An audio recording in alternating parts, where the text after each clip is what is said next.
La présidentielle au Chili, c'est le second tour aujourd'hui donc de cette présidentielle et tous les sondages donnent le candidat ultra-conservateur vainqueur face à sa rivale communiste. José Antonio Cast se dit proche des idées de Donald Trump ou encore de Javier Milei. On retrouve Flora Genoux, notre envoyée spéciale au Chili. Bonsoir Flora, donc pas de suspense, José Antonio Cast est donné favori. Oui, ce scrutin, c'est un peu la victoire, la chronique d'une victoire annoncée. Les sondages le donnent avec 10, 15, voire 18 points d'avance sur sa rivale Janet Jara, qui est, elle, à la tête d'une vaste alliance de gauche et du centre.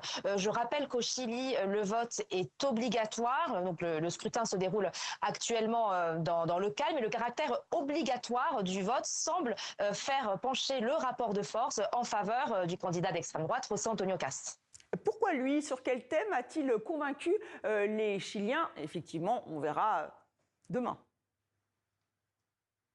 Alors, les grands thèmes de la campagne, mais aussi de la campagne plus précisément de José Antonio Cast, ce sont l'immigration et l'insécurité, deux sujets d'ailleurs qui l'associent entre eux. Donc il promet d'expulser les 330 000 migrants en situation irrégulière, dans leur majorité originaires du Venezuela.